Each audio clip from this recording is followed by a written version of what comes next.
ഒരു വ്ളോഗ് എടുക്കണമെന്ന് ഒട്ടും വിചാരിച്ചിരുന്നതല്ല, പക്ഷെ നമ്മൾ ഈ ഒരമ്മ പറ്റ അളിയന്മാരെ പോലെ ഒരേ ഡ്രസ് കോഡൊക്കെ ഇട്ട് നിൽക്കുന്നതാണ് എന്നെ ഒരു വീഡിയോ എടുക്കാനായിട്ട് പ്രേരിപ്പിച്ചത്. സ്പോട്ട് കണ്ടപ്പോൾ തന്നെ നിങ്ങൾക്ക് മനസ്സിലായിട്ടുണ്ടാവും ലുലു മോള് തന്നെയാണ്. പ്രത്യേകിച്ചൊന്നും വാങ്ങാനില്ലെങ്കിൽ ഇതുപോലെ വലിയ കണ്ണാടികൾ കാണുന്ന കടയിൽ കയറി സെൽഫി എടുക്കാൻ നമ്മൾ മിടുക്കരാണ്. വീട്ടിലുണ്ടായിരുന്നതിനേക്കാളും വലിയ കണ്ണാടി കണ്ട സന്തോഷത്തിൽ ആദപ്പിന് വന്ന് തുള്ളിച്ചാടുന്നുണ്ട്. ഈ ഒരു ഷോട്ട് കാണുമ്പോൾ നിങ്ങൾക്ക് മനസ്സിലായിട്ടുണ്ടാവും ഇത് പെരുന്നാളിന് മുന്നേ എടുത്തിട്ടുണ്ടായിരുന്ന ഒരു വീഡിയോ ആണെന്ന്. ഇപ്രാവശ്യം ലുലുവിൽ പോയപ്പോൾ എനിക്ക് ഏറ്റവും ഇഷ്ടപ്പെട്ട ഒരു സംഭവമായിരുന്നു ഈ എക്സിബിഷൻ നടന്നത്. അത്യാവശ്യം വരയ്ക്കുന്ന ക്രേസ് ഉള്ളതുകൊണ്ടായിരിക്കാം ഈ ചിത്രങ്ങളൊന്നും പറഞ്ഞത് എന്റെ ക്യാമറയിലായിരുന്നില്ല, എന്റെ ഹൃദയത്തിലായിരുന്നു. കൂട്ടത്തിൽ ഒരുപാട് സെലിബ്രിറ്റീസിന്റെ ഫോട്ടോസ് ഉണ്ടായിരുന്നു.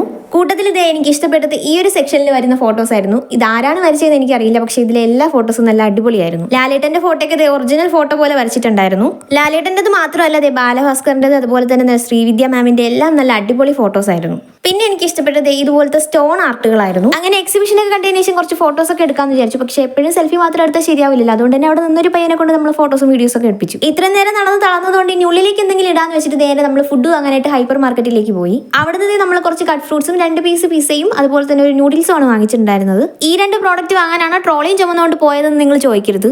അത്രയും നേരമെങ്കിലും നമ്മുടെ പ്രോഡക്റ്റിനെ ഒരിടത്ത് അടക്കി ഇരുത്താൻ വേണ്ടിയിട്ടാണ് ആ തിരക്ക് പിടിച്ച രീതിയിൽ നമ്മൾ ഈ ട്രോളി ഉരുട്ടി പോയത്. ഇപ്രാവശ്യം ഒരു വെറൈറ്റിക്ക് വേണ്ടിയിട്ടാണ് പിസ്സ വാങ്ങിച്ചത്. ഞാൻ തന്നെയാണ് വാങ്ങിച്ചത്, അതുകൊണ്ട് തന്നെ ഞാൻ തന്നെ ടേസ്റ്റ് ചെയ്ത് നോക്കാമെന്ന് വിചാരിച്ചു. സംഭവം നല്ല ടേസ്റ്റ് ഉണ്ടായിരുന്നു. ഈ വീഡിയോ കണ്ടപ്പോഴാണ് അടുത്തിരുന്ന ആദപ്പൻ ഇത്രയും വെള്ളം കുടിച്ചിറക്കിക്കൊണ്ടിരുന്നത് ഞാൻ അറിഞ്ഞത്. കഴിച്ചതൊക്കെ ദഹിക്കാൻ എന്നോണം അച്ഛനും മോനും ഓടി കളിക്കുന്നുണ്ട്. പിന്നെ എനിക്ക് കഴിച്ചിട്ട് എല്ലിൻ്റെ ഇടയിൽ കയറാത്തതുകൊണ്ട് ഞാനൊരു അടുത്ത് അടങ്ങിയിരുന്നു. ഇനി അല്പം പിന്നാമ്പുറ കാഴ്ചകളാകാമെന്ന് വിചാരിച്ചു. പക്ഷേ ഇത് പിന്നാമ്പുറം അല്ല, ഇതാണ് ലുലുവിന്റെ മുൻവശം. നമ്മൾ പുറകെ നിന്ന് കയറിയതുകൊണ്ട് ഒരു കൺഫ്യൂഷൻ വന്നതാണ് പെട്ടെന്ന്. അങ്ങനെ മുൻവശത്തെ ഈദിന്റെ കുറച്ച് അലങ്കോല പണികൾ കൂടെ കണ്ടിട്ട് ഞങ്ങൾ നേരെ വീട്ടിലേക്ക് പോയി. അപ്പോൾ ഇത്രയേ ഉള്ളൂ. വീഡിയോ എല്ലാവർക്കും ഇഷ്ടപ്പെട്ടാൽ ലൈക്ക് ചെയ്ത് സബ്സ്ക്രൈബ് ചെയ്ത് സപ്പോർട്ട് ചെയ്യണേ.